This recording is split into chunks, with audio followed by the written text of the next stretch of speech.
திருச்சிட்டம்பலம். மகா சிவராத்திரியை பற்றி பார்ப்போம். மகா சிவராத்திரி என்பது சிவபெருமானை வழிபடும் நன்னாள் ஆகும். இந்நாளை இந்துக்கள் புனிதமாக கருதுகிறார்கள். சிவனும் சக்தியும் ஒன்று சேரும் நாள் சிவராத்திரி ஆகும். அதாவது பிரளய காலத்தில் உயிரினங்கள் அனைத்தும் அண்ட சராசரங்கள் சிவனுக்குள் ஒடுங்கிவிடும். இவ்வாறு சிவனுக்குள் ஒடுங்கியிருக்கும் உலகம் இயக்கம் இன்றி இருக்கும். புதிதாக எந்த உயிரும் தோன்றாது. இதனால் பார்வதி தேவி சிவபெருமானை நினைத்து உலகம் இயங்குமாறு வேண்டிக்கொண்டு கடும் தவம் செய்தல். இத்தவத்தின் காரணமாக சிவபெருமான் புதிதாக உலகத்தை தோற்றுவித்தார். மீண்டும் உயிரினங்கள் தோன்றியதால் உலகம் இயங்க ஆரம்பித்தது. சிவராத்திரியில்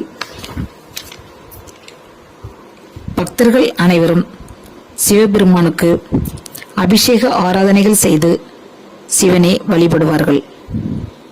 இந்நாளில் சிவபெருமானை வழிபட்டால் அனைத்து நலன்களும் பெற்று இன்பமுடன் வாழலாம் என்பது மக்களின் நம்பிக்கை. மகா சிவராத்திரி ஆண்டுதோறும் மாசி மாதம் வரும் கிருஷ்ண பட்சமி, அதாவது தேய்பிரை சதுர்த்தி திதியில் கொண்டாடப்படுகிறது.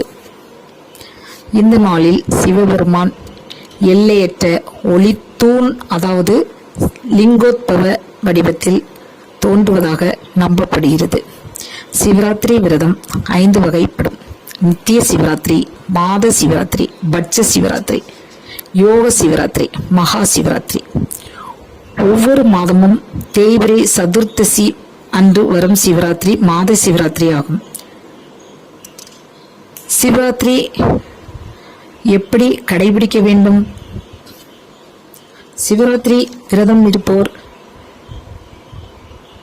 எப்படி விரதம் இருக்க வேண்டும் என்பதை பார்ப்போம். சிவராத்திரி அன்று அனைவரும் சிவ சிந்தனையுடன் தான தர்மங்கள் செய்து வாழ வேண்டும். சிவவிரதம் கடைபிடிப்பவர்கள் அன்று அதிகாலையில் எழும்பி புனித நீராடி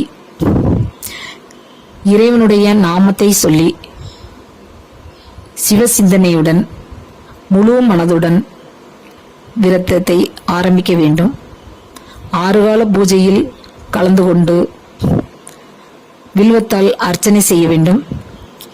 இரவு கண் விழித்திருந்து இறைவனையே நினைத்து வாழ வேண்டும்.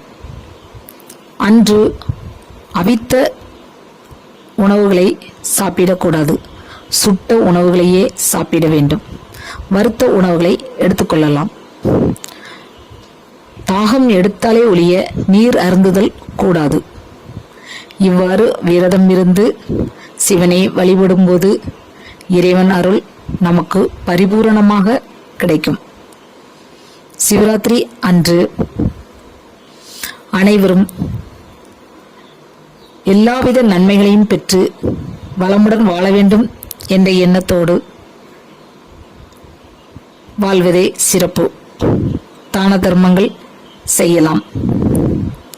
சிவனுக்கு பாலபிஷேகம், நெய், இளநீர், சந்தனம், திருநீறு போன்றவற்றால் அபிஷேகம் செய்யப்படும்.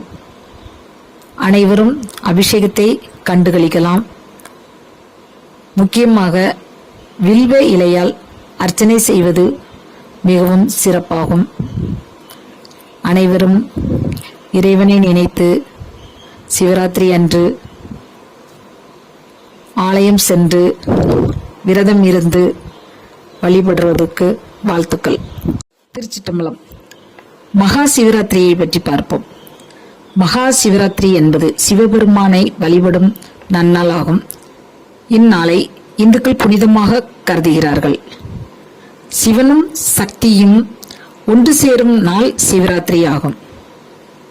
அதாவது பிரளய காலத்தில் உயிரினங்கள் அனைத்தும் அண்ட சராசரங்கள் சிவனுக்குள் ஒடுங்கிவிடும். இவ்வாறு